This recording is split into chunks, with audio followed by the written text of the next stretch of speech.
I think we need to incentivize through the tax code businesses to locate here and create jobs here in the United States, and I think that's something we can do. But the storm I see, though, is a combination of these two events: Compete's not passing, and then the tax cuts expiring. And that's the reality right now that we're looking at in the Congress. And I just wanted to get the panel to comment on those two events colliding. One thing I would like you to possibly consider is in the way you give credits for companies to locate here. Think about it project by project, not as across-the-board issues.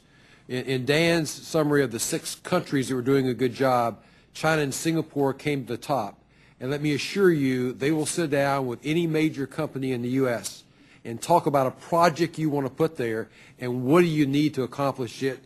Norm described some of those kind of concessions about land and training and so forth.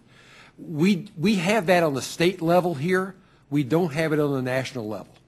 And I'd urge you to think about some kind of a very, very objective where it could not be politically motivated, it would be right interest of the country to allow companies to come forward and make that case. It's a multi-billion-dollar facility, employs a couple of thousand people at extraordinarily high manufacturing salaries.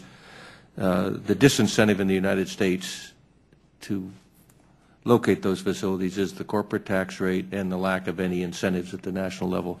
State by state can give some incentives, but those are second-tier incentives relative to the federal tax rate.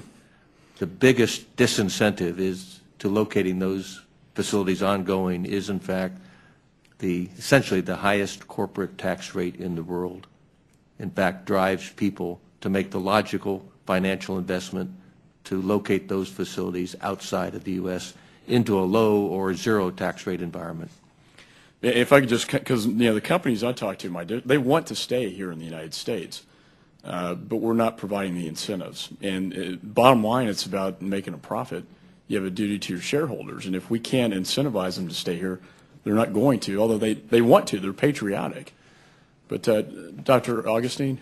I just wanted to add to your comments that I can't think of a stronger signal that this Congress could send in a negative fashion than to not pass the America Competes Act. The members of the science and engineering community, the business community, I suspect might conclude that it's over.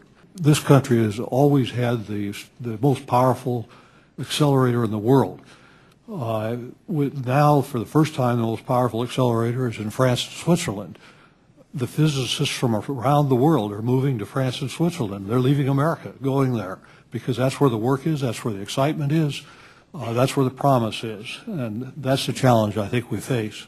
Right, and that's compelling testimony, Mr. Chairman, to say if it doesn't pass, it's over. And I think that I would love to see nothing more than this passing out of the Senate and being really the legacy of the chairman who has tried to advance this and advance the ball. And I hope that this will have some impact on deliberations in the Senate so we can move forward in this Congress. And thank you.